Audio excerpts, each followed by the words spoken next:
اللهم اجعل في قلبي نورا۔ مسنہ بن حارثہ نے امیر المومنین حضرت ابوبکر صدیق رضی اللہ تعالیٰ عنہ کو تفصیل سے بتایا کہ انہوں نے خلیج فارس کے ساحل کے ساتھ ساتھ اور عراق کے جنوبی علاقے میں کس طرح عربی مسلمانوں کے قبیلوں کو اپنے اثر میں لے لیا اور انہیں اسلام پر قائم رکھ کر انہیں زمین دوز محاذ پر جمع کیا ہے۔ تجھ پر اللہ کی رحمت ہو ابن حارثہ۔ خلیفہ نے کہا، تو اگر یہ مشورہ دینے آیا ہے کہ میں ایرانیوں پر فوج کشی کروں تو مجھے سوچنا پڑے گا۔ کیا تو نے دیکھا نہیں کہ ایرانیوں کی فوج کی تعداد کتنی زیادہ ہے اور ان کے وسائل اور ذرائع کتنے وسیع اور لامحدود ہیں؟ ہم اپنے مستقر سے اتنی دور قلیل تعداد اور بغیر وسائل کثیر تعداد اور طاقتور فوج کے مقابلے کے قابل نہیں ہوئے، لیکن میں نے سلطنت فارس کو نظر انداز بھی نہیں کیا۔ امیر المومنین مسنہ نے اپنے سینے پر ہاتھ رکھ کر کہا، اگر ایک آدمی اتنے بڑے ملک کی فوج کے ساتھ ٹکر لے سکتا ہے اور ان پر مسلمانوں کی عسکری جذبے کی دھاک بٹھا سکتا ہے تو میں اپنے اللہ کے بھروسے پر کہتا ہوں کہ ایک منظم فوج بہت کچھ کر سکتی ہے۔ میں اس آتش پرست سلطنت کی اندرونی کیفیت دیکھ آیا ہوں۔ شاہی خاندان تخت و تاج کی خاطر آپس میں دست و گریباں ہو رہا ہے۔ آپ جانتے ہیں کہ شہنشاہ ہرقل فارسیوں کو نینوا اور دست جرد میں بہت بری شکست دے چکا ہے۔ اس کی فوجیں آتش پرست فارسیوں کے دارالحکومت مدائن کے دروازوں تک پہنچ گئی تھیں۔ اس کے بعد فارسی یعنی ایرانی سنبھل نہیں سکے۔ اگر ان کی عیش پرستی کو دیکھا جائے تو وہ سنبھلتے ہوئے لگتے ہیں، لیکن ان میں اب بادشاہی کے تاج پر رسا کشی ہو رہی ہے۔ یمن ان کے ہاتھ سے نکل گیا ہے اور وہاں کے حاکم بازان نے اسلام قبول کر لیا ہے۔ ان کی رعایا ان کی زنجیریں توڑنا چاہتی ہے۔ ان کی محکومی میں ان کے جنوبی علاقوں کے مسلمان میرے اشارے کے اور مدینہ کی فوج کے منتظر ہیں۔ تجھ پر رحمت ہی رحمت ہو مسنہ، امیر المومنین نے کہا۔ لا ریب تیری باتیں میرے دل میں اتر رہی ہیں۔ میرا اگلا قدم وہیں پڑے گا جہاں تو کہتا ہے۔ کیا یہ بہتر نہیں ہوگا کہ میں سالاروں کی مجلس سے بات کر لوں؟ یا امیر المومنین، مسنہ نے کہا، فیصلہ وہی بہتر ہوتا ہے جو صلح مشورے کے بعد کیا جاتا ہے، لیکن میں امیر المومنین سے اجازت چاہوں گا کہ میں جو کہنا چاہتا ہوں وہ کہہ لوں، اور آپ میری باتیں سالاروں کے سامنے ضرور رکھیں۔ دجلہ اور فرات جہاں ملتے ہیں وہاں کے بڑے وسیع علاقے میں عربی قبیلے آباد ہیں جو سب کے سب مسلمان ہیں۔ چونکہ وہ مسلمان ہیں اس لیے وہ آگ کے پجاری بادشاہوں کے جور و ستم کا نشانہ بنے ہوئے ہیں۔ مسجدوں پر بھی ان کا حق تسلیم نہیں کیا جاتا۔ فارسیوں کے ہاتھوں ان کی جان محفوظ نہیں، ان کی عزت محفوظ نہیں۔ وہ مسلمان فصل اگاتے ہیں جو پک جاتی ہے تو آتش پرست زمیندار اور فوجی اکٹھا کر کے لے جاتے ہیں۔ وہاں مسلمان مزارعے ہیں اور انہیں دھتکاری ہوئی مخلوق سمجھا جاتا ہے۔ وہ مسلسل خوف و ہراس میں رہتے ہیں۔ ان کے خلاف الزام صرف یہ ہے کہ وہ مسلمان ہیں اور کفر کے طوفانوں میں بھی وہ اسلام کی شمع روشن رکھے ہوئے ہیں۔ وہ مدینہ کو روشنی کا مینار سمجھتے ہیں۔ امیر المؤمنین، اگر آپ بیٹھے یہ سوچتے رہیں کہ دشمن بہت طاقتور ہے تو وہ روز بروز طاقتور ہوتا جائے گا، اور مسلمان مایوس ہو کر اپنی بھلائی کا کوئی ایسا راستہ سوچ لیں گے جو اسلام کے منافی ہوگا۔ میرے چھاپا ماروں نے جو کامیابیاں حاصل کی ہیں اور آپ کی فوج کے لیے جو زمین ہموار کی ہے وہ دشمن کے حق میں چلی جائے گی۔ کیا رسول اللہ صلی اللہ علیہ وسلم مظلوم مسلمانوں کی مدد کو نہیں پہنچا کرتے تھے؟ خدا کی قسم میں ان کی مدد کو پہنچوں گا، خلیفہ ابو بکر رضی اللہ تعالیٰ عنہ نے کہا، اور اپنے پاس بیٹھے ہوئے ایک سالار سے پوچھا، ولید کا بیٹا خالد کہاں ہے؟ یمامہ میں آپ کے اگلے حکم کا انتظار کر رہا ہے امیر المؤمنین۔ انہیں جواب ملا، کوئی تیز رفتار قاصد بھیجو اور اسے پیغام بھیجو کہ جلدی مدینہ پہنچے۔ خلیفہ ابو بکر صدیق رضی اللہ تعالیٰ عنہ نے کہا، فارس کی بادشاہی سے ہم اللہ کی تلوار کے بغیر ٹکر نہیں لے سکتے۔ خلیفہ مسنہ سے مخاطب ہوئے، اور تم مسنہ واپس جاؤ اور عرب قبیلوں کے جس قدر لڑنے والے آدمی اکٹھا کر سکتے ہو کر لو۔ اب تمہیں کھلی جنگ لڑنی پڑے گی۔ جو تم شبخون اور چھاپوں کے انداز سے بھی لڑ سکتے ہو، لیکن اپنے فیصلوں میں تم آزاد نہیں ہوگے۔ خالد سالار اعلیٰ ہوگا، تم اس کے فیصلوں کے پابند ہوگے۔ تسلیم امیر المؤمنین۔ مصنع بن حارثہ نے کہا، ایک عرض اور ہے، اس علاقے میں جو عرب قبیلے ہیں وہ سب کے سب مسلمان نہیں، ان میں عیسائی بھی ہیں اور دوسرے عقیدے کے لوگ بھی، وہ سب آتش پرستوں کے خلاف ہیں۔ فارس کے آتش پرست ان کے ساتھ بھی وہی سلوک کرتے ہیں جو مسلمانوں کے ساتھ کر رہے ہیں۔ اگر اللہ تعالیٰ نے ہمیں فتح عطا فرمائی تو غیر مسلم عربوں کے ساتھ ایسا ہی سلوک ہونا چاہیے جیسا وہاں کے عرب مسلمانوں کے ساتھ ہوگا۔ ایسے ہی ہوگا، امیر المؤمنین نے کہا۔ جنہوں نے اسلام کے خلاف کچھ نہیں کیا، اسلام ان کی پریشانی کا باعث نہیں بنے گا۔ تم آج ہی روانہ ہو جاؤ۔ خالد رضی اللہ تعالیٰ عنہ اس وقت یمامہ میں تھے۔ ان کی دونوں نئی بیویاں لیلہ ام تمیم اور بنت مجاہ ان کے ساتھ تھیں۔ امیر المؤمنین کا پیغام ملتے ہی خالد رضی اللہ تعالیٰ عنہ یمامہ سے روانہ ہوئے اور مدینہ پہنچ گئے۔ کیا مصنع بن حارثہ کا نام تم نے کبھی سنا ہے؟ خلیفہ حضرت ابوبکر صدیق رضی اللہ تعالیٰ عنہ نے خالد رضی اللہ تعالیٰ عنہ سے پوچھا۔ سنا ہے، حضرت خالد نے جواب دیا، اور یہ بھی سنا ہے کہ فارسیوں کے خلاف اس نے ذاتی قسم کی جنگ شروع کر رکھی ہے، لیکن مجھے یہ معلوم نہیں کہ اس کی ذاتی جنگ ذاتی مفاد کے لیے ہے یا وہ اسلام کی خاطر لڑ رہا ہے۔ وہ یہاں آیا تھا، امیر المؤمنین نے کہا۔ جہاد جو اس نے شروع کر رکھا ہے اس میں اس کا کوئی ذاتی مفاد نہیں۔ میں نے اس لیے تمہیں بلایا ہے کہ تم سے مشورہ کروں کہ مصنع جو ہم سے مدد مانگتا ہے وہ اسے دی جائے یا اس وقت کا انتظار کیا جائے جب ہم فارسیوں کی اتنی بڑی قوت کے خلاف لڑنے کے قابل ہو جائیں گے۔ وہ کس قسم کی جنگ لڑ رہا ہے؟ حضرت خالد نے پوچھا۔ امیر المؤمنین حضرت ابوبکر صدیق رضی اللہ تعالیٰ عنہ نے حضرت خالد کو پوری تفصیل سے بتایا کہ مصنع شبخون کی نوعیت کی جنگ لڑ رہا ہے اور اس وقت تک وہ کتنی کامیابی حاصل کر چکا ہے۔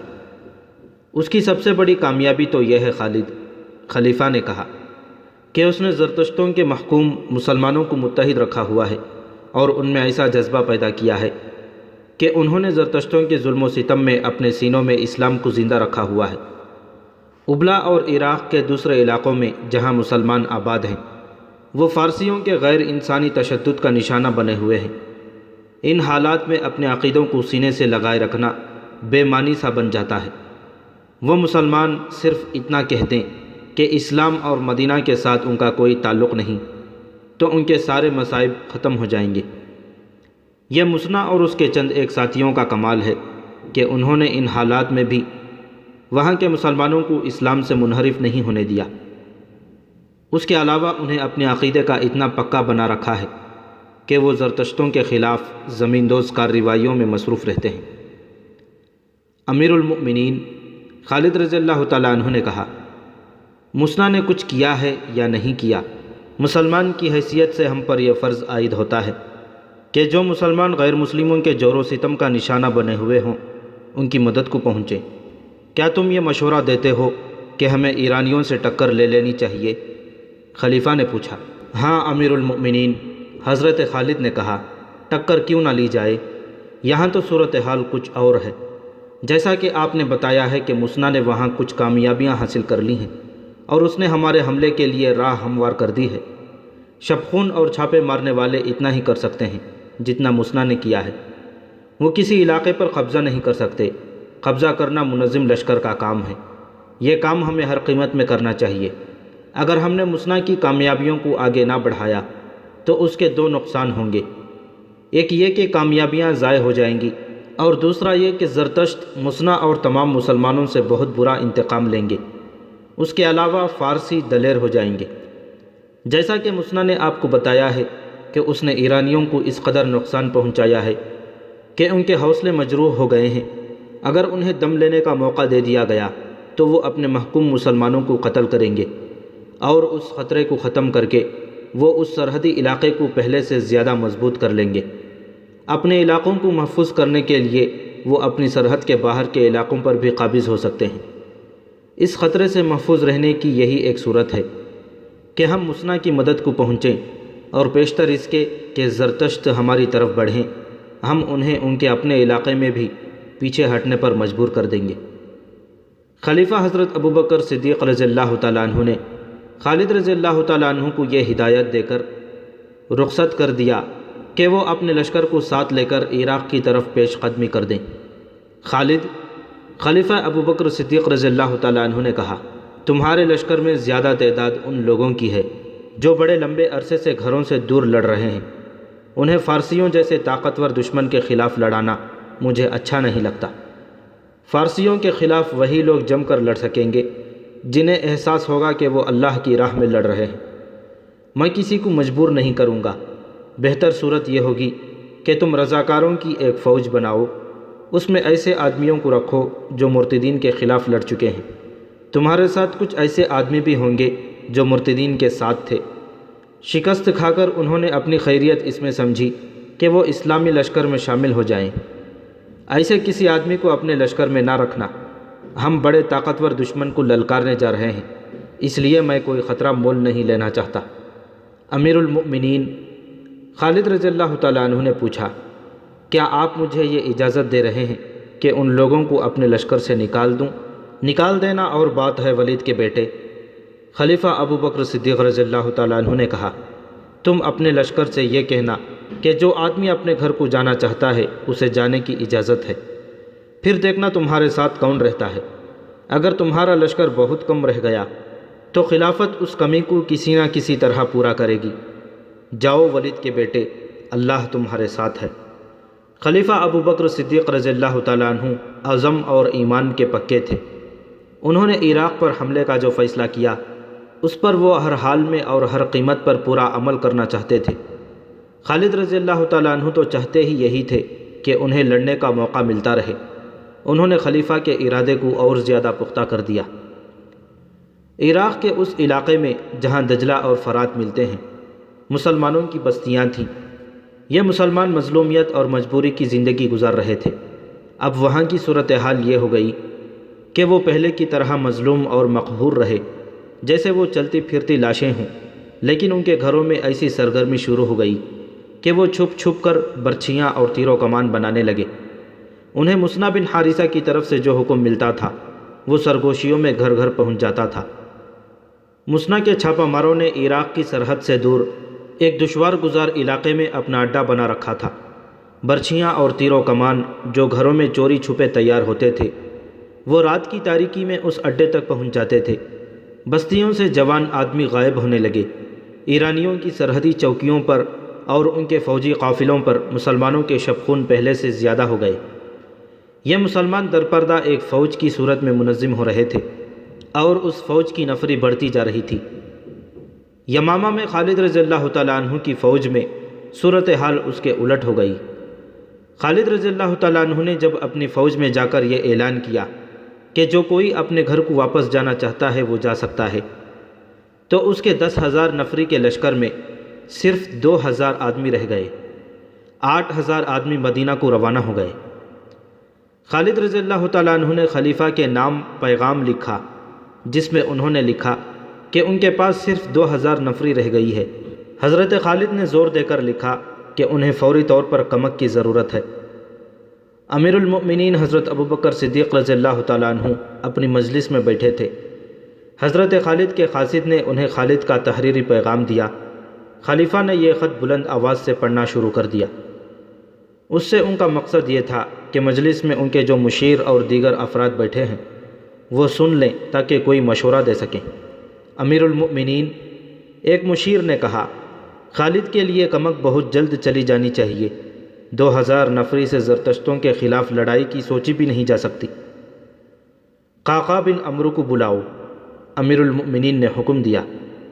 تھوڑی دیر بعد گھٹے ہوئے جسم کا ایک قد آور نوجوان خلیفہ کے سامنے آ کھڑا ہوا۔ قعقاع، امیر المؤمنین نے اس نوجوان سے کہا، خالد کو کمک کی ضرورت ہے، تیاری کرو اور فوراً یمامہ پہنچو اور اسے کہو کہ میں ہوں تمہاری کمک۔ یا امیر المؤمنین، ایک مشیر نے حیران ہو کر کہا، خدا کی قسم آپ مذاق نہیں کر رہے، لیکن اس سالار کو جس کی 8,000 فوج اس کا ساتھ چھوڑ گئی ہو صرف ایک آدمی کی کمک دینا مذاق لگتا ہے۔ امیر المؤمنین حضرت ابوبکر صدیق رضی اللہ تعالیٰ عنہ ضرورت سے زیادہ سنجیدہ تھے۔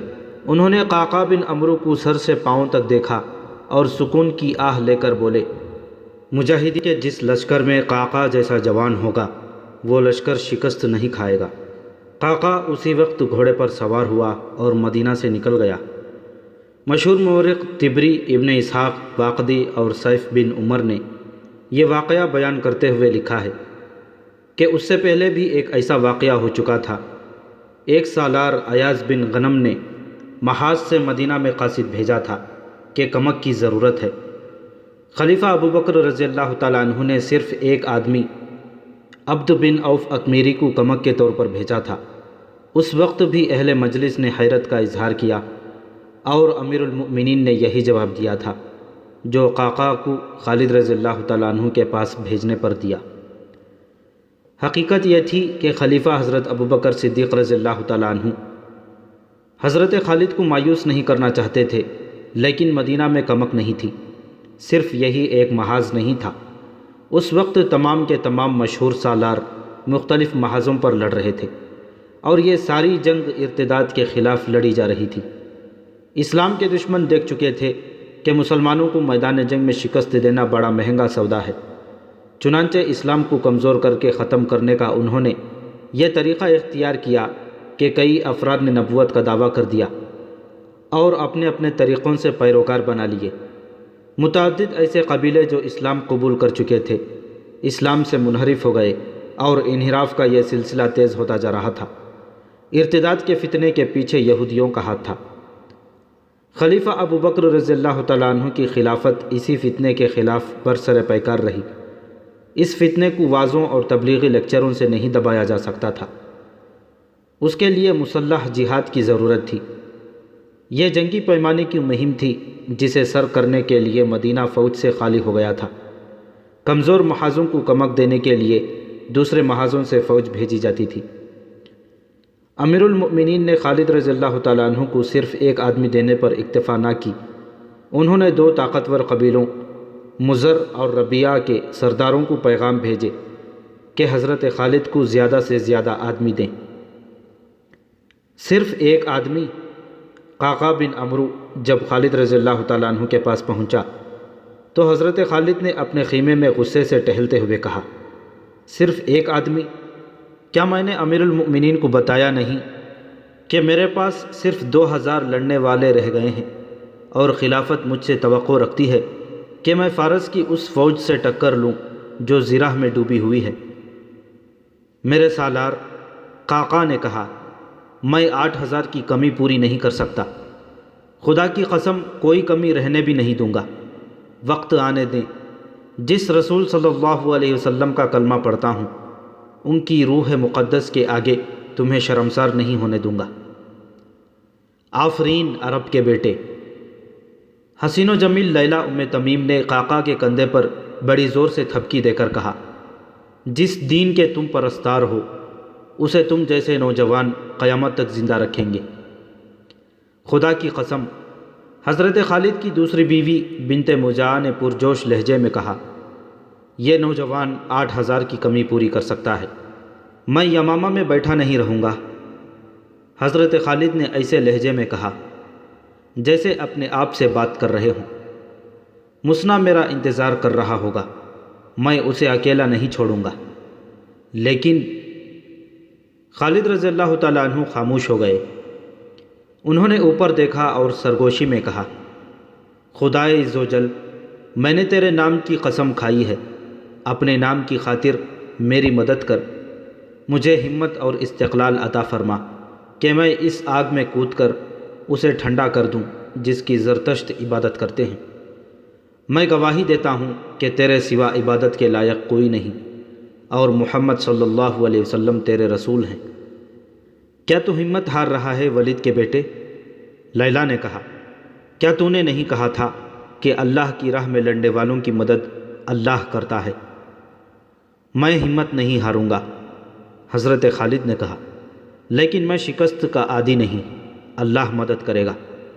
خدا کی قسم، میں جاہ و جلال کا طلبگار نہیں، مجھے فارس کے بادشاہ کا تخت نہیں چاہیے، مجھے وہ زمین چاہیے جو اللہ کی ہے اور اس پر بسنے والے اللہ اور اس کے رسول صلی اللہ علیہ وسلم کے نام لیوا ہوں گے۔ وہ 2000 مجاہدین جو خالد رضی اللہ تعالیٰ عنہ کے ساتھ رہ گئے تھے، یمامہ کے ایک میدان میں حضرت خالد کے سامنے کھڑے تھے۔ حضرت خالد گھوڑے پر سوار تھے۔ مجاہدین اسلام خالد رضی اللہ تعالیٰ عنہ اپنی اس قلیل فوج سے بڑی بلند آواز سے مخاطب ہوئے، اللہ تعالیٰ نے ہمیں اسلام کا نام دور دور تک پہنچانے کے لیے چنا ہے۔ وہ جنہیں اپنے گھر اور مال و عیال عزیز تھے وہ چلے گئے ہیں، ہمیں ان سے گلہ نہیں، انہوں نے خاک و خون کے راستوں پر ہمارا ساتھ دیا تھا، بڑے لمبے عرصے تک وہ ہمارے ہم سفر رہے، اللہ انہیں جہاد کا صلہ عطا فرمائے۔ تم نے میرا ساتھ نہیں چھوڑا، اس کا اجر میں نہیں اللہ دے گا، ہم بہت ہی طاقتور دشمن پر حملہ کرنے جا رہے ہیں، مت دیکھو تمہاری تعداد کتنی ہے، بدر کے میدان میں تم کتنے اور قریش کتنے تھے، احد میں بھی مسلمان تھوڑے تھے، میں اس وقت مسلمانوں کے دشمن قبیلے کا فرد تھا، تمہیں بھی ایسے موجود ہیں جو قبول اسلام سے پہلے بدر کے میدان میں مسلمانوں کے خلاف لڑے تھے، کیا ہم نے کہا نہیں تھا کہ ان تھوڑے سے مسلمانوں کو ہم گھوڑوں تلے کچل ڈالیں گے؟ کیا تمہیں یاد نہیں کہ ہم جو تعداد میں بہت زیادہ تھے ان کے ہاتھوں پسپا ہوئے تھے جو تعداد میں بہت تھوڑے تھے؟ کیوں ایسا کیوں ہوا تھا؟ اس لیے کہ مسلمان حق پر تھے اور اللہ حق پرستوں کے ساتھ ہوتا ہے، آج تم حق پرست ہو۔ خالد رضی اللہ تعالیٰ عنہ کے ہاتھ میں ایک کاغذ تھا جو انہوں نے کھول کر اپنے سامنے کیا۔ امیر المؤمنین نے ہمارے نام ایک پیغام بھیجا ہے، انہوں نے لکھا ہے، میں خالد بن ولید کو فارسیوں کے خلاف جنگ لڑنے کے لیے بھیج رہا ہوں، تم سب خالد کی قیادت میں اس وقت تک جنگ جاری رکھو گے جب تک تمہیں خلافت کی طرف سے حکم نہیں ملتا۔ خالد کا ساتھ نہ چھوڑنا اور دشمن کتنا ہی طاقتور کیوں نہ ہو بزدلی نہ دکھانا۔ تم ان میں سے ہو جنہوں نے اس اجازت کے باوجود کہ جو گھروں کو جانا چاہتے ہیں جا سکتے ہیں، اللہ کی تلوار کا ساتھ نہیں چھوڑا۔ تم نے اپنے لیے وہ راستہ منتخب کیا ہے جو اللہ کی راہ کہلاتا ہے۔ تصور میں لاؤ اس ثواب عظیم کو جو اللہ کی راہ میں چلنے والوں کو ملتا ہے۔ اللہ تمہارا حامی اور ناصر ہو، تمہاری کمی وہی پوری کرے گا، اسی کی رضا اور خوشنودی کے طلبگار رہو۔ ایک مورخ ازدی نے اس خط کا پورا متن اپنی تاریخ میں دیا ہے، معلوم نہیں ابن خلدون اور ابن اسیر نے جن کی تحریریں مستند مانی جاتی ہیں اس خط کا ذکر کیوں نہیں کیا۔ ان 2000 مجاہدین کو کسی وعظ یا کسی اشتعال انگیزی کی ضرورت نہیں تھی، یہ تو رضاکارانہ طور پر خالد رضی اللہ تعالیٰ عنہ کے ساتھ رہ گئے تھے۔ ان میں بیشتر ایسے تھے جنہوں نے رسول کریم صلی اللہ علیہ وسلم کے دست مبارک پر بیعت کی اور اسلام قبول کیا، اور آپ صلی اللہ علیہ وسلم کی قیادت میں لڑائیاں لڑی تھیں۔ حضور اکرم صلی اللہ علیہ وسلم کے وصال کے بعد وہ یوں محسوس کرتے جیسے آپ صلی اللہ علیہ وسلم کی روح مقدس ان کی قیادت کر رہی ہو۔ رسول اللہ صلی اللہ علیہ وسلم کے ان شہدائیوں نے خالد رضی اللہ تعالیٰ عنہ کی اجازت سے ایک کام یہ بھی کیا کہ گھوڑوں پر سوار ہو کر یمامہ کے گرد و نواح میں نکل گئے اور بستی بستی جا کر لوگوں کو گھوڑ سواری کے مختلف کرتب دکھانے لگے، مثلاً دوڑتے گھوڑوں سے اترنا اور سوار ہونا، سرپٹ توڑتے گھوڑوں سے نشانے پر تیر چلانا، نیزہ بازی اور گھوڑوں کو دوڑاتے ہوئے تیغ زنی کے کمالات۔ وہ نوجوانوں کو فوج میں بھرتی ہو جانے پر اکساتے اور انہیں بتاتے تھے کہ جنگ میں جا کر انہیں کیا کیا فائدے حاصل ہوں گے۔ اس کے علاوہ وہ ان لوگوں کو یہ بھی بتاتے تھے کہ وہ فوج میں بھرتی نہ ہوئے تو ایرانی آ کر انہیں اپنا غلام بنا لیں گے، جو ان سے بیگار لیں گے انہیں دیں گے کچھ بھی نہیں، اور ان کی جوان بہنوں، بیویوں اور بیٹیوں کو بھی اپنے قبضے میں لے لیا کریں گے۔ اس خطے نے ایرانیوں کا دور حکومت دیکھا تھا، پھر انہوں نے جھوٹے پیغمبروں کی شعبدہ بازیاں دیکھی تھیں، اور اب وہ مسلمانوں کی حکومت دیکھ رہے تھے۔ مسلمانوں نے انہیں غلام بنانے کی کوشش نہیں کی تھی، ان کے انداز، طور طریقے اور رہن سہن بادشاہوں جیسے یا حکمرانوں جیسے نہیں تھے۔ وہ عام لوگوں کی طرح رہتے، عام لوگوں کے ساتھ بات کرتے اور ان کی سنتے تھے۔ ان کی عورتوں کی عزت محفوظ تھی۔ ان لوگوں میں وہ بھی تھے جنہوں نے اسلام قبول کر لیا تھا، لیکن مسلمہ جیسے شعبدہ باز نے انہیں گمراہ کیا اور اسلام کے راستے سے ہٹا لیا تھا۔ انہوں نے مسلمہ کی نبوت کو مسلمانوں کے ہاتھوں بے نقاب ہوتے دیکھا اور مسلمہ کی جنگی قوت کو مسلمانوں کی قلیل نفری کی بے جگری کے آگے ریزہ ریزہ ہوتے دیکھا تھا، اور وہ محسوس کر رہے تھے کہ سچا عقیدہ اور نظریہ اسلام ہی ہے جو جھوٹ کی طاقتوں کو کچل دیتا ہے، اور وہ غیبی طاقت جو سچے کو جھوٹے پر، حق کو باطل پر فتح دیتی ہے، وہ اسلام میں مضمر ہے۔ چنانچہ یہ لوگ حضرت خالد رضی اللہ تعالیٰ عنہ کی فوج میں شامل ہونے لگے۔ یہ خالد رضی اللہ تعالیٰ عنہ کے مجاہدین کی کوشش کا حاصل تھا۔ یمامہ میں شور اٹھا، کچھ لوگ دوڑتے ہوئے بستی سے باہر چلے گئے، عورتیں چھتوں پر جا چڑھیں، افق سے گرد کی گھٹائیں اٹھ رہی تھیں اور یمامہ کی طرف بڑھی آ رہی تھیں۔ آندھی آ رہی ہے، لشکر ہے، کسی کا لشکر ہے، ہوشیار، خبردار، تیار ہو جاؤ۔ حضرت خالد ایک قلعہ نما مکان پر جا چڑھے۔ یہ آندھی نہیں، کسی کی فوج تھی۔ مرتدین کے سوا اور کس کی فوج ہو سکتی تھی؟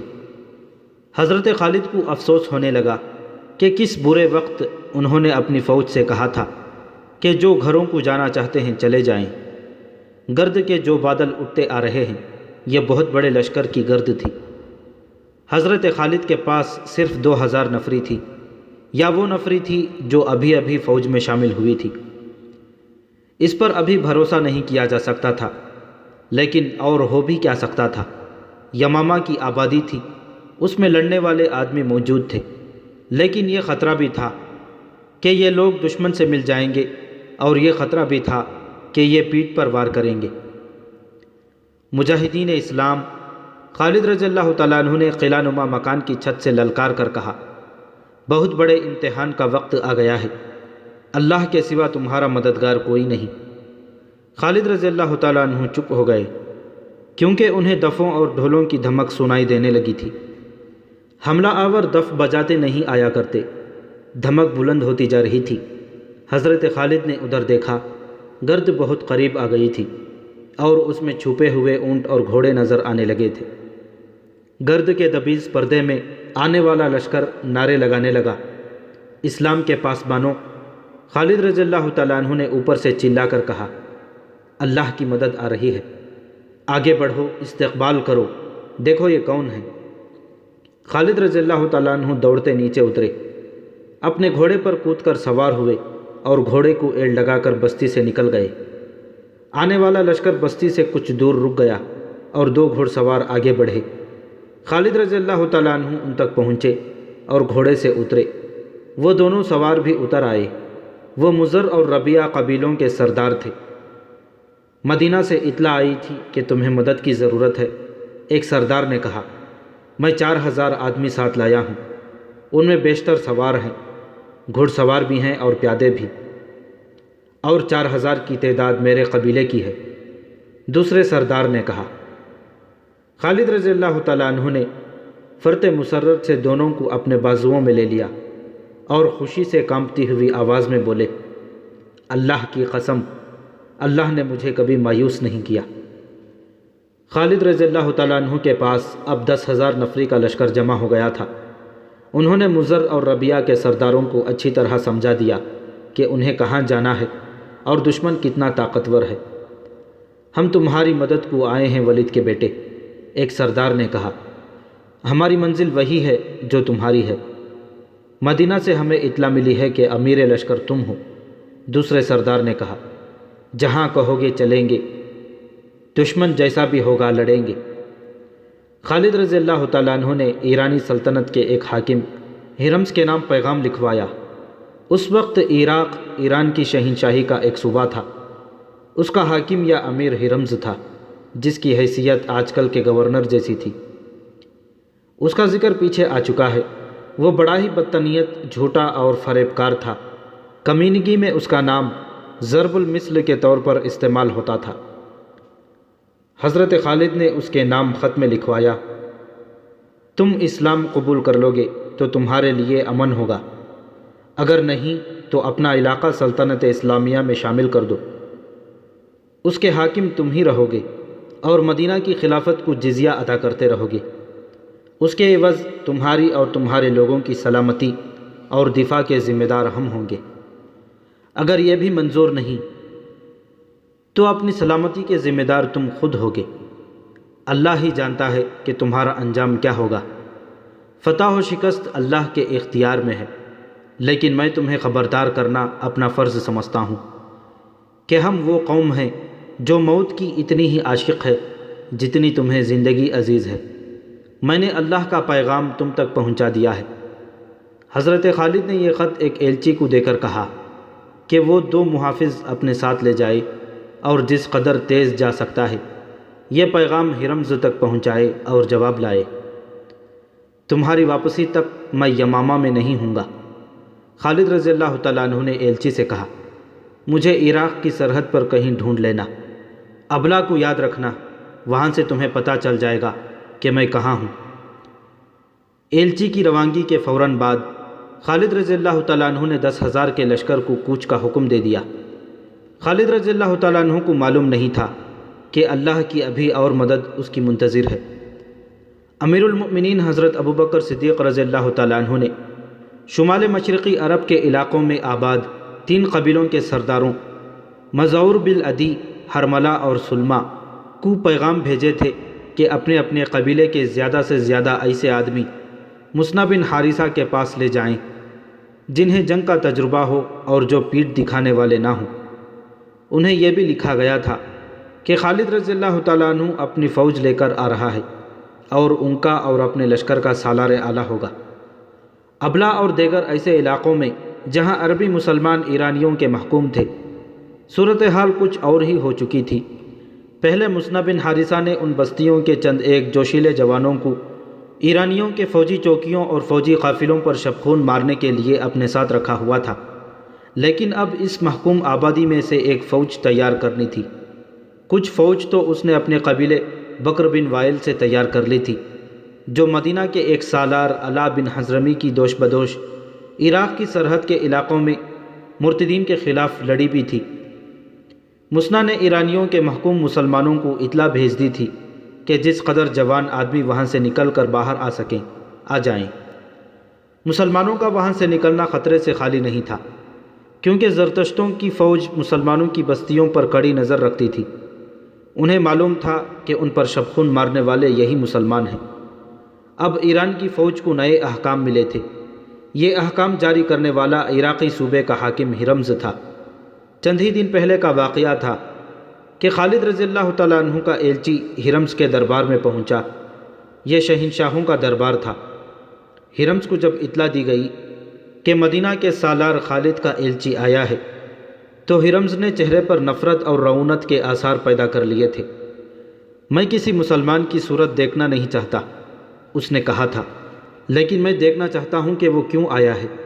زرتشت کی قسم، ایک درباری نے اٹھ کر ہرمز سے کہا، خالد کا ایلچی کوئی پیغام لایا ہوگا جو اس کی اپنی موت کا پیغام ثابت ہوگا، لے آؤ اسے اندر، ہرمز نے کہا۔ خالد رضی اللہ تعالیٰ عنہ کا ایلچی 2 محافظوں کے ساتھ بڑے تیز قدم اٹھاتا ہرمز کے دربار میں داخل ہوا اور سیدھا ہرمز کی طرف گیا۔ 2 برچھی برداروں نے سامنے آ کر اسے روکا، لیکن وہ دونوں کے درمیان سے گزر کر ہرمز کے سامنے جا کھڑا ہوا۔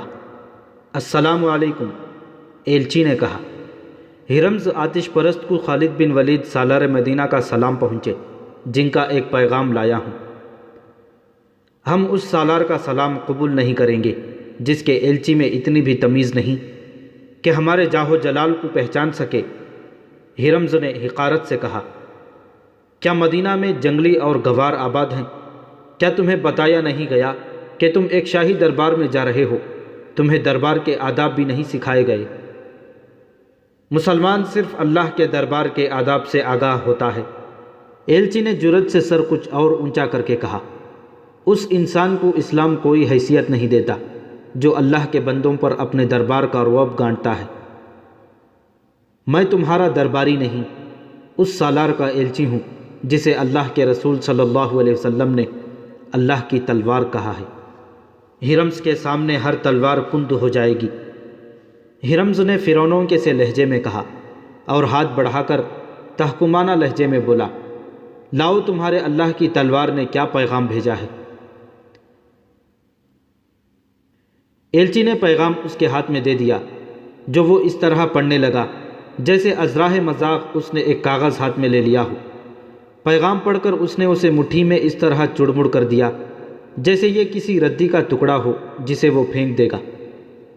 کیا کیڑے مکوڑے یہ خواب دیکھ رہے ہیں کہ وہ ایک چٹان سے ٹکر لیں گے؟ ہرمز نے کہا، کیا مدینہ والوں کو کسی نے بتایا نہیں کہ ہرقلیس بھی اس چٹان سے ٹکرا کر اپنا سر پھوڑ چکا ہے؟ کیا ہم تمہیں اپنی فوج کی ایک جھلک دکھائیں تاکہ تم اپنے سالار کو اور اپنے بوڑھے خلیفہ کو بتا سکو کہ عراق کی سرحدوں کی طرف دیکھنے کی بھی جرات نہ کریں؟ مجھے سالار اعلیٰ نے صرف یہ حکم دیا تھا کہ یہ پیغام ہرمز تک پہنچا کر اس کا جواب لاؤں۔ ایلچی نے کہا، میں تمہاری کسی بات کا جواب نہیں دے سکتا کیونکہ مجھے ایسا حکم نہیں ملا۔ تم جیسے ایلچی کے ساتھ ہم یہ سلوک کیا کرتے ہیں کہ اسے قید خانے میں پھینک دیتے ہیں۔ ہرمز نے کہا، اگر ہم رحم کریں تو اسے قید خانے کی اذیت سے بچانے کے لیے جلاد کے حوالے کر دیتے ہیں۔ میری جان میرے اللہ کے ہاتھ میں ہے۔ ایلچی نے پہلے سے زیادہ جرأت سے کہا، اگر تم مسلمان ہوتے تو تمہیں علم ہوتا کہ مہمان کے ساتھ کیا سلوک کیا جاتا ہے، لیکن اللہ کے منکر اور آگ کے پجاری سے اس سے بہتر سلوک کی توقع نہیں رکھی جا سکتی۔ مجھے جلاد کے حوالے کر دو، لیکن یہ سوچ لو کہ مسلمان میرے اور میرے محافظوں کے خون کے ایک ایک خطرے کا انتقام لیں گے۔ ہرمز بدک کر سیدھا ہو بیٹھا، غصے سے اس کی آنکھیں لال سرخ ہو گئیں۔ ویسی ہی سرخی اس کے چہرے پر آ گئی جیسے وہ خالد رضی اللہ تعالیٰ عنہ کے اس ایلچی کو کچا چبا جائے گا۔ نکال دو اسے ہمارے دربار سے، ہرمز نے گرج کر کہا۔ 4-5 درباری جن کے ہاتھوں میں برچھیاں تھیں تیزی سے آگے بڑھے۔ ایلچی کے دونوں محافظوں نے تلواریں نکال لی۔ پہلے وہ دونوں ایلچی کے پیچھے کھڑے تھے، اب وہ ایلچی کے پہلوؤں میں اس طرح کھڑے ہو گئے کہ ان کی پیٹھیں ایلچی کی طرف تھیں۔ ہرمز، ایلچی نے بارعب آواز میں کہا، جنگجو میدان جنگ میں لڑا کرتے ہیں، اپنی طاقت کا گھمنڈ اپنے دربار میں نہ دکھا۔ مجھے اپنے سالار کے پیغام کا جواب مل گیا ہے، تجھے ہماری کوئی شرط قبول نہیں، کیا یہی ہے تیرا جواب؟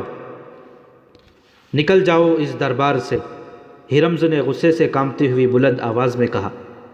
اپنے سالار سے کہنا میری طاقت کو میدان جنگ میں آزما لے۔ ہرمز کے برچھی بردار درباری اس کے اشارے پر رک گئے تھے۔ ایلچی کے محافظوں نے تلواریں نیام میں ڈال لیں۔ ایلچی پیچھے کو مڑا اور تیز قدم دربار سے نکل گیا۔ دونوں محافظ اس کے پیچھے پیچھے جا رہے تھے۔ ہرمز نے مٹھی کھولی جس میں خالد رضی اللہ تعالیٰ عنہ کا پیغام چڑمڑ کیا ہوا تھا۔ چونکہ یہ پیغام باریک کھال پر لکھا ہوا تھا اس لیے یہ مٹھی کھولتے ہی سیدھا ہو گیا۔ ہرمز نے پیغام فارس کے شہنشاہ ارد شہر کی طرف اس اطلاع کے ساتھ بھیج دیا کہ وہ مسلمانوں کے مقابلے کے لیے فوری طور پر سرحد کی طرف کوچ کر رہا ہے اور وہ مسلمانوں کو سرحد سے دور ہی ختم کر دے گا۔ ہرمز کا اقبال بلند ہو، اس کے ایک درباری نے کہا، جس دشمن کو آپ سرحد سے دور ختم کرنا چاہتے ہیں وہ پہلے ہی سرحد کے اندر موجود ہے۔ ہرمز نے سوالیہ نگاہوں سے اس کی طرف دیکھا۔ یہ وہ عربی مسلمان ہیں، اس درباری نے کہا، جو دجلہ اور فرات کے اس علاقے میں آباد ہیں جہاں یہ دونوں دریا ملتے ہیں۔ یہ علاقہ ابلا تک چلا جاتا ہے۔ انہوں نے کبھی سلطنت ایران کے خلاف جنگ شروع کر رکھی ہے۔ مدینہ والوں نے ہم پر حملہ کیا تو یہ مسلمان ان سے مل جائیں گے۔ میں ایک عرض کرنے کی جرأت کرتا ہوں، ایک فوجی مشیر نے کہا۔ کئی دنوں سے اطلاعیں مل رہی ہیں کہ مسلمان جو لڑنے کے قابل ہیں یہی جوان ہیں جو اپنی بستیوں سے غائب ہو جاتے ہیں۔ وہ یقیناً مصنع بن حارثہ تک پہنچ رہے ہیں۔ اس میں کوئی شک نہیں کہ وہ فوج کی صورت میں منظم ہو رہے ہیں۔ کیا تم نے فرار کا یہ سلسلہ روکنے کے لیے کوئی کارروائی کی ہے؟ ہرمز نے پوچھا۔ فوجی دستے باقاعدہ نگرانی کر رہے ہیں، فوجی مشیر نے جواب دیا۔ اس کے باوجود مسلمان غائب ہو رہے ہیں۔ ہرمز نے غصے اور طنز سے کہا، سرحدی چوکیوں کو ابھی حکم بھیجو کہ مسلمانوں کی بستیوں پر چھاپے مارتے رہیں، ہر بستی کی تمام آبادی کو باہر نکال کر دیکھیں کہ کتنے آدمی غائب ہیں اور وہ کب سے غائب ہیں۔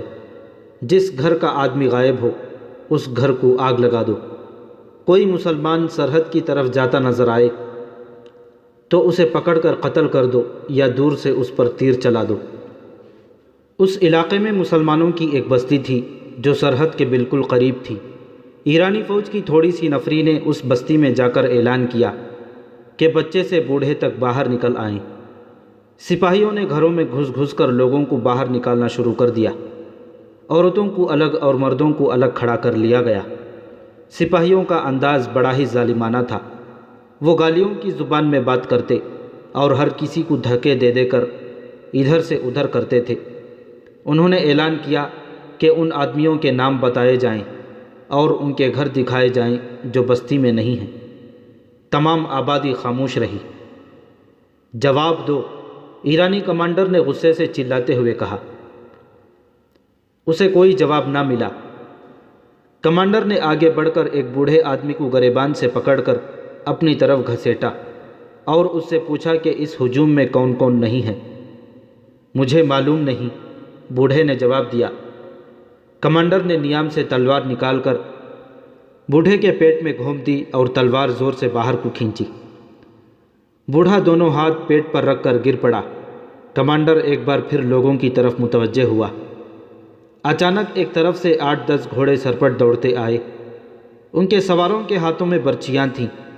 ایرانی فوجی دیکھنے بھی نہ پائے تھے کہ یہ کون ہیں۔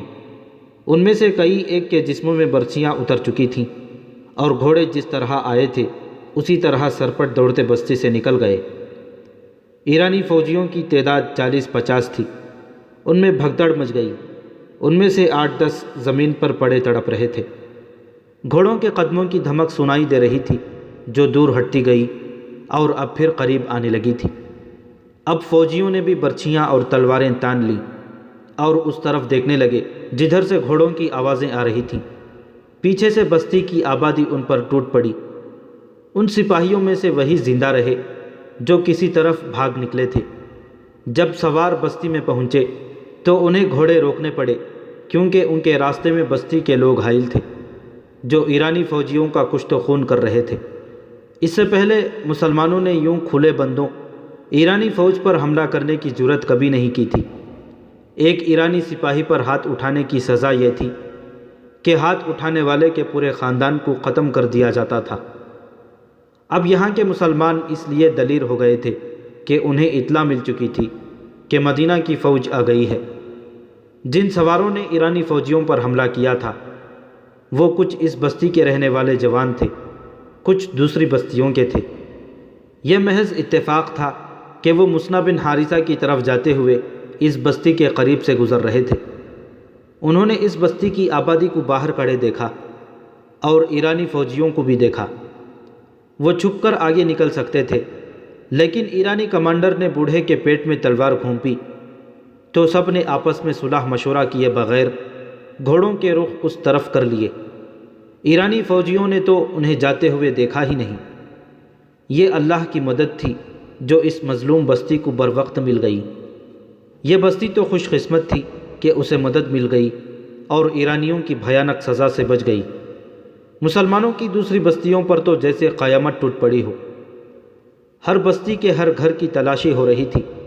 یہ دیکھا جا رہا تھا کہ کتنے آدمی غائب ہو چکے ہیں۔ ہر بستی میں ایرانی کئی آدمیوں کو قتل کر رہے تھے۔ بعض مکانوں کو انہوں نے نظر آتش بھی کر دیا۔ 3-4 روز یہ سلسلہ چلتا رہا۔ اس کے بعد ایرانی فوج کو بستیوں کی طرف توجہ دینے کی مہلت نہ ملی۔ ہرمز اپنی فوج لے کر آ گیا۔ سرحدی فوج کو بھی اس وقت اپنے ساتھ لے لیا اور سرحد سے نکل گیا۔ اس کا ارادہ یہ تھا کہ حضرت خالد کو وہ سرحد سے دور روک لے گا۔ ہرمز کی پیش قدمی بہت تیز تھی۔ مارچ 633 عیسوی کا تیسرا ہفتہ تھا جب خالد رضی اللہ تعالیٰ عنہ نے یمامہ سے 10,000 فوج لے کر کوچ کیا تھا۔ یہ محرم 12 ہجری کا مہینہ تھا۔ ان کی پیش قدمی بھی بہت تیز تھی۔ ہرمز اپنی فوج کے ساتھ اپنی سرحد سے بہت دور کاظمہ کے مقام پر پہنچ گیا اور فوج کو وہیں خیمہ زن کر دیا۔ یہ مقام یمامہ اور ابلا کے راستے میں پڑتا تھا۔ ہرمز کو معلوم نہیں تھا کہ اس کی پیش قدمی کو دیکھنے والے موجود ہیں۔ خالد رضی اللہ تعالیٰ عنہ ابھی کاظمہ سے دور تھے کہ انہیں عراق کی سمت سے آتے ہوئے 2 شتر سوار ملے۔ انہوں نے خالد رضی اللہ تعالیٰ عنہ کو بتایا کہ زردشتوں کی فوج کاظمہ میں خیمہ زن ہے۔ خالد رضی اللہ تعالیٰ عنہ نے وہیں سے راستہ بدل دیا۔ یہ شتر سوار مسنہ کے بھیجے ہوئے تھے۔ انہوں نے خالد رضی اللہ تعالیٰ عنہ کو یہ بھی بتایا کہ وہ حفیر کے مقام تک اس طرح پہنچ جائیں کہ زردشتوں کی فوج کے ساتھ ان کی ٹکر نہ ہو۔ شتر سواروں نے خالد رضی اللہ تعالیٰ عنہ کو ایک خوشخبری یہ سنائی کہ ان کے لیے 8000 نفری کی فوج تیار ہے۔ یہ فوج اس طرح تیار ہوئی تھی کہ مسنہ بن حارثہ، مزعور بن عدی، حرملہ اور سلمہ نے 2 ہزار لڑنے والے جوان اکٹھے کر لیے تھے۔ اس طرح خالد رضی اللہ تعالیٰ عنہ کی فوج کی تعداد 18000 ہو گئی۔ خالد رضی اللہ تعالیٰ عنہ نے اپنی پیش قدمی کا راستہ اس طرح بدل دیا کہ کاظمہ کے دور سے گزر کر حفیر تک پہنچ سکیں، لیکن ہرمز کے جاسوس بھی صحرا میں موجود تھے۔ انہوں نے خالد رضی اللہ تعالیٰ عنہ کے لشکر کو دور کے راستے سے جاتے دیکھ لیا۔ آگے وہ راستہ تھا جو حفیر سے نباج کی طرف جاتا تھا۔ ہرمز نے اپنی فوج کو خیمے اکھاڑنے اور بہت تھوڑے وقت میں حفیر کی طرف کوچ کرنے کا حکم دیا۔ حفیر کے ارد گرد پانی کے کنویں موجود تھے۔ ہرمز نے وہاں خالد رضی اللہ تعالیٰ عنہ سے پہلے پہنچ کر خیمے گاڑ دیے۔ اس طرح پانی ایرانیوں کے قبضے میں چلا گیا۔ حضرت خالد ابھی حفیر سے بہت دور تھے کہ ایک بار پھر دونوں شتر سوار ان کے راستے میں آ گئے اور خالد رضی اللہ تعالیٰ عنہ کو اطلاع دی کہ دشمن حفیر کے مقام پر پانی کے کنویں پر قابض ہو چکا ہے۔ حضرت خالد نے کچھ اور آگے جا کر ایسی جگہ پڑاؤ کا حکم دے دیا جہاں دور دور تک پانی کی ایک بوند نہیں مل سکتی تھی۔ فوج نے وہاں پڑاؤ تو ڈال دیا، لیکن حضرت خالد کو بتایا گیا کہ فوج میں بے اطمینانی پائی جاتی ہے کہ پڑاؤ ایسی جگہ کیا گیا ہے جہاں دور دور تک پانی کا نام و نشان نہیں۔ میں نے کچھ سوچ کر یہاں پڑاؤ کیا ہے۔ خالد رضی اللہ تعالیٰ عنہ نے کہا، تمام لشکر سے کہو کہ دشمن اگر پانی پر قابض ہے تو پریشان نہ ہو۔ ہماری پہلی لڑائی پانی کے لیے ہوگی۔ پانی اسی کو ملے گا جو جان کی بازی لگا کر لڑے گا۔ تم نے دشمن کو پانی سے محروم کر دیا تو سمجھ لو کہ تم نے جنگ جیت لی۔ سالار اعلیٰ کا یہ پیغام سارے لشکر کو سنا دیا گیا اور سب ایک خونریز جنگ لڑنے کے لیے تیار ہو گئے۔ اب لشکر کی نفری 18000 ہو گئی تھی۔ مسنہ بن حارثہ، مزعور بن عدی، حرملہ اور سلمہ 2 ہزار آدمی ساتھ لیے خالد رضی اللہ تعالیٰ عنہ سے آ ملے تھے۔ خالد رضی اللہ تعالیٰ عنہ نے جو ایلچی ہرمز کے پاس بھیجا تھا وہ بھی اسی پڑاؤ میں حضرت خالد کے پاس آیا اور بتایا کہ ہرمز نے اس کے ساتھ کیسا توہین آمیز سلوک کیا تھا۔ اس کی 1 لاکھ درہم کی ٹوپی نے اس کا دماغ خراب کر رکھا ہے۔ مسنہ بن حارثہ نے جو پاس ہی بیٹھا ہوا تھا کہا، خدا یہ نہیں دیکھتا کہ کسی انسان کے سر پر کیا رکھا ہے، خدا تو دیکھتا ہے کہ اس کے سر کے اندر کیا ہے، اس کے عزائم کیا اور اس کی نیت کیا ہے اور وہ سوچتا کیا ہے۔ 1 لاکھ درہم کی ٹوپی؟ خالد رضی اللہ تعالیٰ عنہ نے حیران ہو کر پوچھا، کیا ہرمز اتنی قیمتی ٹوپی پہنتا ہے؟ فارس کی شہنشاہی کا ایک دستور ہے، مسنہ بن حارثہ نے جواب دیا۔ ان کے ہاں حسب و نسب اور حیثیت کو دیکھ کر اس کے مطابق ٹوپی پہنائی جاتی ہے جو ان کے شہنشاہ کی طرف سے عطا ہوتی ہے۔ زیادہ قیمتی ٹوپی صرف وہ افراد پہنتے ہیں جو اعلیٰ حسب و نسب کے ہوں اور جنہوں نے رعایا میں بھی اور شاہی دربار میں بھی توقیر اور وجاہت حاصل کر رکھی ہو۔ اس وقت ہرمز سب سے زیادہ قیمتی ٹوپی پہنتا ہے، کوئی اور 1 لاکھ درہم کی ٹوپی نہیں پہن سکتا۔ اس ٹوپی میں بیش قیمت ہیرے لگے ہوئے ہیں اور اس کی کلغی بھی بہت قیمتی ہے۔ فرعونوں نے اپنے سروں پر خدائی ٹوپیاں سجا لی تھیں۔ خالد بن ولید رضی اللہ تعالیٰ عنہ نے کہا، کہاں ہیں وہ؟ کہاں ہیں ان کی ٹوپیاں؟ مجھے کسی کی بیش قیمت ٹوپی مرغوب نہیں کر سکتی، نہ کسی کی ٹوپی تلوار کی وار کو روک سکتی ہے۔ مجھے یہ بتاؤ، آتش پرستوں کی فوج لڑنے میں کیسی ہے اور میدان جنگ میں کتنی تیزی سے نقل و حرکت کرتی ہے؟ فارس کے سپاہی کی زیرہ اور ہتھیار دیکھ کر خوف سا آتا ہے۔ مسنا بن حارثہ نے خالد رضی اللہ تعالیٰ عنہ کو بتایا، سر پر لوہے کی زنجیروں کی خود، بازوؤں پر کسی اور دھات کی خول، اور ٹانگیں آگے کی طرف سے موٹے چمڑے یا دھات سے محفوظ کی ہوئی، ہتھیار اتنے کہ ہر سپاہی کے پاس ایک برچھی، ایک تلوار، ایک وزنی گرز، ایک کمان اور ایک ترکش ہوتی ہے، جس میں ہر سپاہی 30 تیر رکھتا ہے۔ اور لڑنے میں کیسے ہیں؟ جرأت اور عقل سے لڑتے ہیں۔ مسنا بن حارثہ نے جواب دیا، ان کی دلیری مشہور ہے۔ مسنا، خالد رضی اللہ تعالیٰ عنہ نے کہا، کیا تم نے محسوس نہیں کیا کہ آتش پرستوں کے سپاہی کتنے کمزور ہیں اور ان کی جرأت کی حد کیا ہے؟ ان کی جرأت کی حد آہنی خود اور بازوؤں اور ٹانگوں پر چڑھائے ہوئے خولوں کی ہے۔ وہ نہیں جانتے کہ جذبہ لوہے کو کاٹ دیا کرتا ہے۔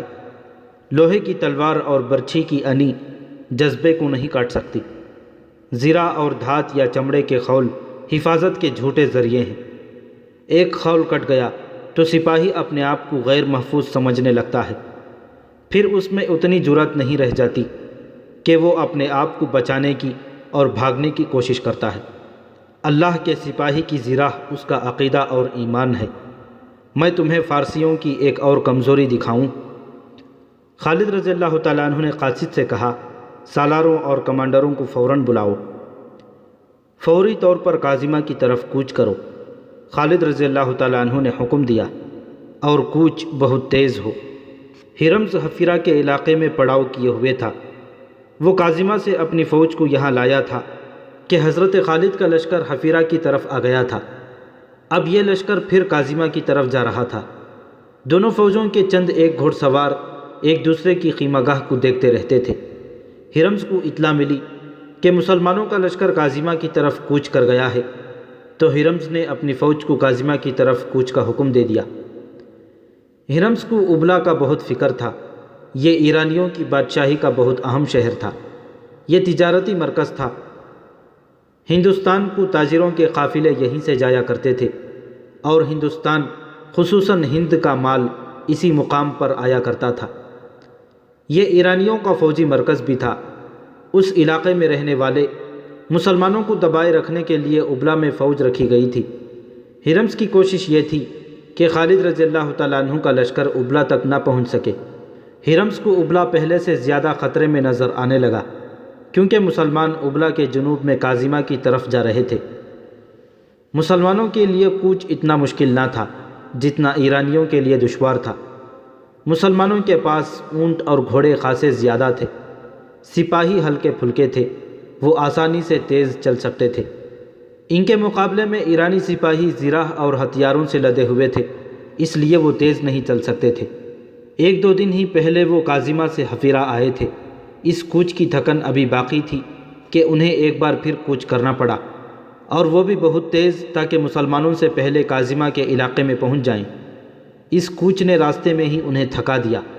ہرمز کی فوج جب کاظمہ میں مسلمانوں کے بالمقابل پہنچی تو نڈھال ہو چکی تھی۔ مسلمان سپاہی صحرائی لڑائیوں اور صحرا میں نقل و حرکت کے عادی تھے۔ خالد رضی اللہ تعالیٰ عنہ نے ہرمز کو یہ تاثر دینے کے لیے کہ وہ اپنے لشکر کو آرام نہیں کرنے دے گا، لشکر کو 3 حصوں میں تقسیم کر دیا۔ خود قلب میں رہے۔ دائیں اور بائیں پہلوؤں کی کمان عاصم بن عمرو اور عدی بن حاتم کے پاس تھی۔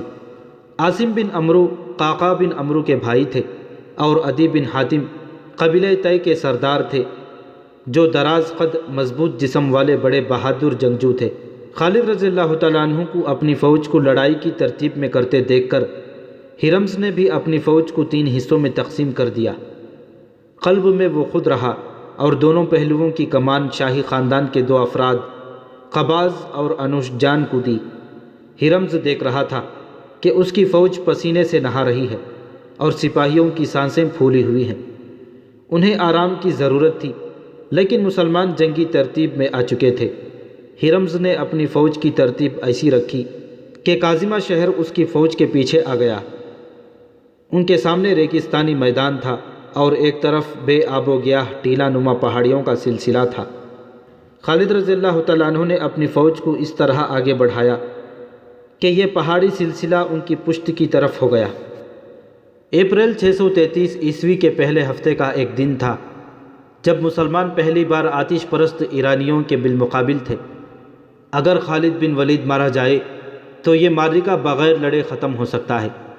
ہرمز کے ایک سالار نے اسے کہا، مسلمان جو اتنی دور سے آئے ہیں اپنے سالار کی موت کے بعد ہمارے مقابلے میں ٹھہر نہیں سکیں گے، فوج سے کہو زنجیریں باندھ لیں۔ ہرمز نے سالار سے کہا، میں ان کے سالار کا بندوبست کرتا ہوں، سب سے پہلے یہی مرے گا۔ اس نے سالار کو بھیج کر اپنے محافظوں کو بلایا اور انہیں کچھ بتایا۔ زنجیریں باندھ لینے کا مطلب یہ تھا کہ ایرانی فوج کے سپاہی اپنے آپ کو اس طرح زنجیروں سے باندھ لیتے تھے کہ 5 سے 10 سپاہی ایک لمبی زنجیر میں بندھ جاتے تھے۔ ان کے درمیان اتنا فاصلہ ہوتا تھا کہ وہ آسانی سے لڑ سکتے تھے۔ زنجیریں باندھ کر لڑنے سے ایک فائدہ یہ ہوتا تھا کہ کوئی سپاہی بھاگ نہیں سکتا تھا۔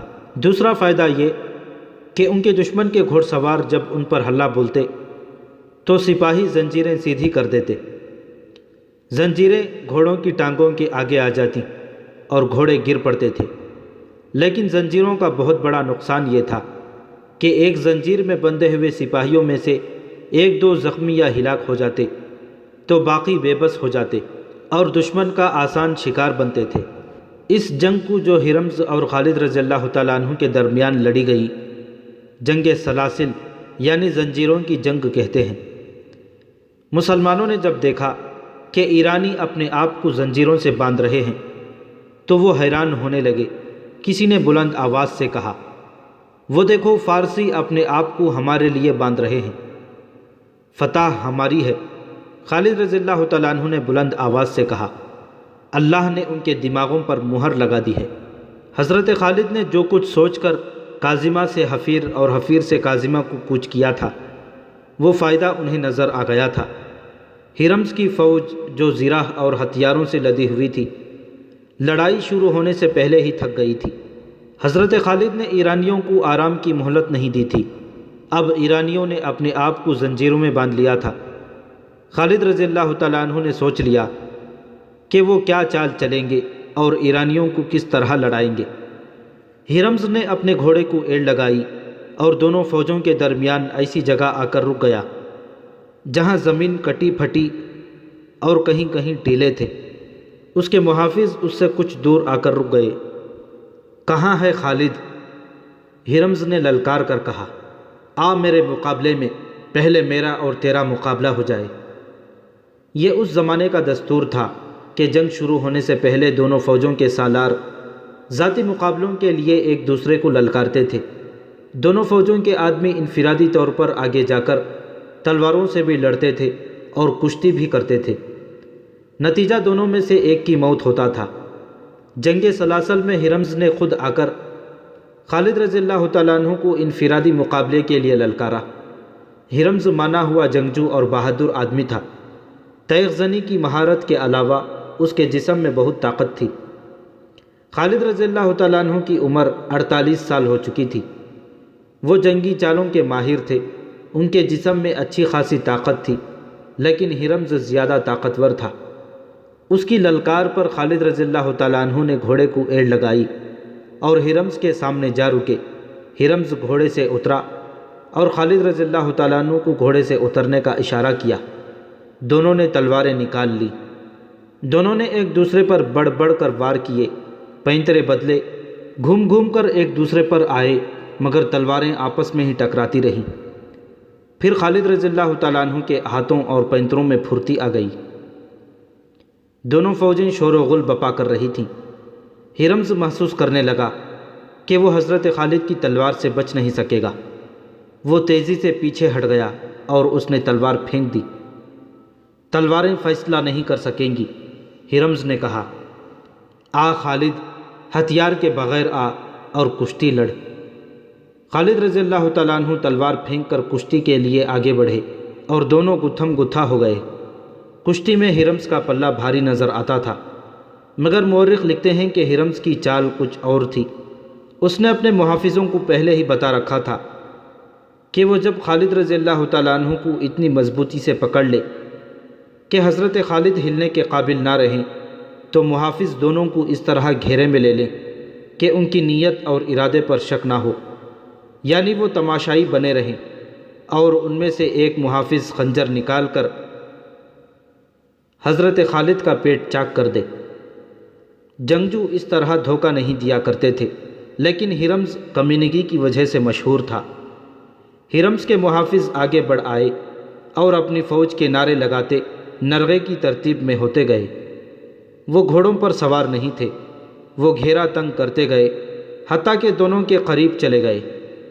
خالد رضی اللہ تعالیٰ عنہ کی توجہ بڑھ گئی۔ ہرمز نے پھرتے سے خالد رضی اللہ تعالیٰ عنہ کے دونوں بازو اس طرح جکڑ لیے کہ اس کے بازو خالد رضی اللہ تعالیٰ عنہ کی بغلوں میں تھے۔ محافظ اور قریب آ گئے۔ ہرمز نے اپنی زبان میں محافظوں سے کچھ کہا۔ حضرت خالد اس کی زبان کو تو سمجھ نہ سکے، اشارہ سمجھ گئے۔ انہوں نے خطرے کو بھانپ لیا اور جسم کی تمام تر طاقت صرف کر کے اتنی زور سے گھومے کہ ہرمز کو بھی اپنے ساتھ گھما لیا۔ پھر خالد رضی اللہ تعالیٰ عنہ ایک جگہ کھڑے گھومتے رہے۔ ہرمز کے پاؤں زمین سے اڑ گئے۔ خالد رضی اللہ تعالیٰ عنہ نے ہرمز کے بازو اپنی بغلوں میں جکڑ لیے تھے اور اپنے ہاتھ ہرمز کی بغلوں میں لے جا کر اسے گھماتے رہے۔ اس طرح محافظوں کا دائرہ کھلتا گیا اور ان میں سے کسی کو آگے بڑھ کر خالد رضی اللہ تعالیٰ عنہ پر وار کرنے کا موقع نہ ملا، لیکن حضرت خالد کا یہ داؤ زیادہ دیر تک نہیں چل سکتا تھا۔ وہ تھک چکے تھے۔ اچانک ایک طرف سے ایک گھوڑا سرپٹ دوڑتا آیا جسے ہرمز کے محافظ دیکھ نہ سکے۔ گھوڑا محافظوں کے دائرے کو کاٹتا گیا اور 3 محافظ زمین پر تڑپنے لگے۔ ان میں سے ایک کو گھوڑے نے کچل ڈالا تھا اور 2 کو گھوڑ سوار کی تلوار نے کاٹ دیا تھا۔ گھوڑا آگے جا کر مڑا اور پھر ہرمز کے محافظوں کی طرف آیا۔ محافظوں نے اب اس سے بچنے کی کوشش کی، پھر بھی 3 محافظ گرے اور تڑپنے لگے۔ باقی بھاگ گئے اور سوار اپنی فوج میں جا ملا۔ یہ سوار نوجوان قعقاع بن عمرو تھا، جسے خلیفہ ابوبکر صدیق رضی اللہ تعالیٰ عنہ نے کمک کے طور پر حضرت خالد بن ولید رضی اللہ تعالیٰ عنہ کی طرف بھیجا اور کہا تھا جس لشکر میں قعقاع جیسا جوان ہو وہ لشکر شکست نہیں کھائے گا۔ اس سوار سے نظریں ہٹا کر سب نے ہرمز اور خالد کو دیکھا۔ ہرمز پیٹھ کے بل زمین پر پڑا تھا اور خالد رضی اللہ تعالیٰ عنہ اس کے پیٹ پر بیٹھے اس کے سینے سے اپنا خنجر نکال رہے تھے۔ خنجر سے ہرمز کا خون ٹپک رہا تھا۔ قعقاع رضی اللہ تعالیٰ عنہ نے ہرمز کے محافظوں کی نیت بھانپ لی تھی اور کسی کے حکم کے بغیر گھوڑے کو ایڑ لگا کر محافظوں پر جا حلہ بولا اور خالد رضی اللہ تعالیٰ عنہ کو بچا لیا تھا۔ حضرت خالد ہرمز کی لاش سے اٹھے۔ ہرمز کی 1 لاکھ درہم کی ٹوپی حضرت خالد کے ہاتھ میں تھی۔ ٹوپی اور اس کے خون میں لتھڑا ہوا خنجر بلند کر کے خالد رضی اللہ تعالیٰ عنہ نے اپنی فوج کو کھلے حملے کا حکم دے دیا۔ ان کے پہلے سے دیے ہوئے احکام کے مطابق مسلمان لشکر کے دونوں پہلو کھل گئے اور اس نے دائیں اور بائیں سے ایرانیوں پر حملہ کیا۔ ایرانی اپنے ہرمز جیسے سالار کی موت سے بددل ہو گئے تھے، لیکن اپنی روایتی شجاعت سے وہ دستبردار نہ ہوئے۔ ان کی تعداد مسلمانوں کی نسبت خاصی زیادہ تھی، ہتھیاروں اور گھوڑوں کے لحاظ سے بھی انہیں برتری حاصل تھی۔ وہ مسلمانوں کے مقابلے میں جم گئے۔ نظر یہی آ رہا تھا کہ ایرانیوں کو شکست نہیں دی جا سکے گی، یا یہ کہ انہیں شکست دینے کے لیے بے شمار جانیں قربان کرنی پڑے گی۔ ایرانی سپاہی 5-5، 7-7، 10-10 ایک زنجیر میں بندھے ہوئے تھے اور ہر طرف سے آنے والے حملے روک رہے تھے۔ خالد رضی اللہ تعالیٰ عنہ نے انہیں تھکانے کے لیے گھوڑ سواروں کو استعمال کیا۔ گھوڑ سواروں نے پیادوں پر اس طرح حملے شروع کر دیے کہ پیادوں کو دائیں بائیں دوڑنا پڑتا۔ اپنے پیادوں کو بھی خالد رضی اللہ تعالیٰ عنہ نے اسی طرح استعمال کیا۔ ایرانی پیادوں کو بھاگنا دوڑنا پڑا، ان کے مقابلے میں مسلمان تیزی سے حرکت کر سکتے تھے۔ آخر ایرانیوں میں سستی اور تھکن کے آثار نظر آنے لگے۔ انہوں نے اپنی روایت کے مطابق جو زنجیریں باندھ رکھی تھیں اور ان کے پاؤں کی بیڑیاں بن گئیں۔ ہتھیاروں کی برتری وبال جان بن گئی۔ ایرانیوں کی تنظیم اور ترتیب بکھرنے لگی۔ ان کے قلب کی کمان تو ہرمز کے مرتے ہی ختم ہو گئی تھی۔ ان کے پہلوؤں کے سالاروں قباز اور انوش جان نے شکست یقینی دیکھی تو پسپائی کا حکم دے دیا۔ پسپا وہی ہو سکے جو زنجیروں میں بندھے ہوئے نہیں تھے۔ ان میں زیادہ گھڑ سوار تھے۔ قباز اور انوش جان پہلوؤں سے اپنے فوج کی بہت سی نفری بچا کر لے گئے، لیکن قلب کے ہزاروں سپاہی مسلمانوں کے ہاتھوں کٹ گئے۔ یہ تو آتش پرستوں کا قتل عام تھا جو سورج غروب ہونے کے بعد تک جاری رہا۔ شام تاریک ہو گئی تو یہ خونی سلسلہ رک گیا۔ مسلمانوں نے ایک بڑے ہی طاقتور دشمن کو بہت بری شکست دے کر ثابت کر دیا کہ نفری کی افراد اور ہتھیاروں کی برتری سے فتح حاصل نہیں کی جا سکتی، جذبہ لڑا کرتا ہے۔ اگلے روز مال غنیمت اکٹھا کیا گیا۔ خالد رضی اللہ تعالیٰ عنہ نے اسے 5 حصوں میں تقسیم کیا۔ 4 حصے اپنے لشکر میں تقسیم کر دیے اور ایک حصہ مدینہ خلیفہ حضرت ابوبکر صدیق رضی اللہ تعالیٰ عنہ کو بھیج دیا۔ ہرمز کی 1,00,000 درہم کی ٹوپی بھی خالد رضی اللہ تعالیٰ عنہ نے خلیفہ کو بھیج دی۔ خلیفہ نے یہ ٹوپی خالد رضی اللہ تعالیٰ عنہ کو واپس بھیج دی، کیونکہ ذاتی مقابلوں میں مارے جانے والے کا مال غنیمت جیتنے والے کا حق ہوتا ہے۔ یہ ٹوپی خالد رضی اللہ تعالیٰ عنہ کی ملکیت تھی۔